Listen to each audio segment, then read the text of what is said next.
Que a graça e a paz de Cristo sejam conosco nesse Conectados com a Palavra, o seu devocional de hoje. A fogueira do ciúme.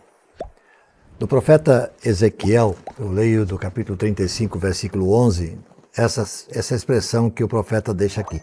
Juro pela minha vida, palavra do soberano, o Senhor, que tratarei você de acordo com a ira e o ciúme que você mostrou em seu ódio para com eles, e me farei conhecido entre eles quando eu julgar você. Cipriano, um dos pais da igreja, que viveu no 3º século da era cristã, ele diz o seguinte a respeito do ciúme, presta bem atenção. Que verme roedor da alma, que praga dos nossos pensamentos, que ferrugem do coração é ter inveja da força ou da felicidade de alguém.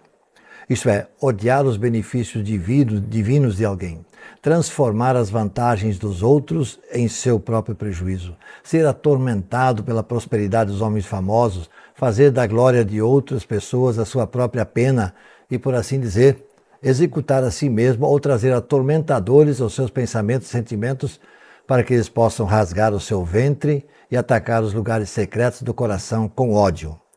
Para tal pessoa, nenhum alimento é agradável, nenhuma bebida consegue ser festiva.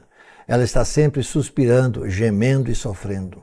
Isso porque o invejoso nunca elimina a inveja. O coração é enlouquecido e dilacerado violentamente dia e noite. Outras doenças têm seu limite e o mal feito é confinado pela realização do crime. O ciúme, no entanto, não tem limite. É um mal que persiste continuamente e um pecado interminável. Proporcionalmente, quem é invejado pelo ciúme tem maior sucesso. Mas o invejoso arde com maior calor devido à fogueira do ciúme. Palavra, portanto, do pai da igreja chamado Cipriano.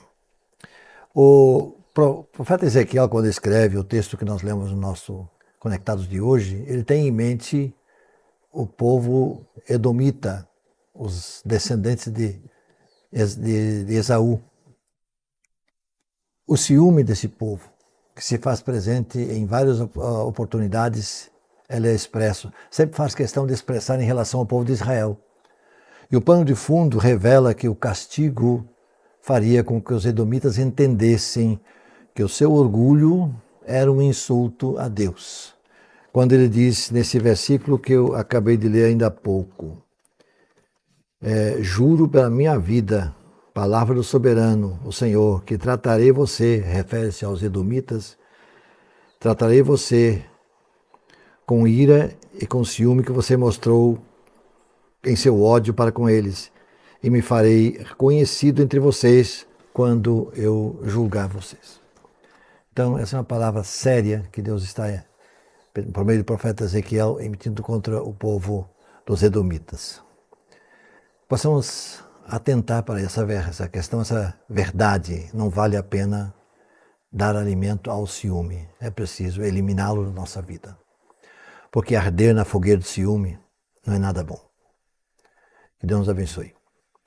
Senhor nosso Deus, ajuda-nos a vencer essa batalha contra o ciúme, que é uma coisa que muitas vezes aparece de forma natural, mas nós não queremos de forma nenhuma que ele crie um ambiente agradável na nossa vida, agradável para o ciúme, mas tremendamente prejudicial para nós. Livra-nos disso, em nome de Jesus. Amém.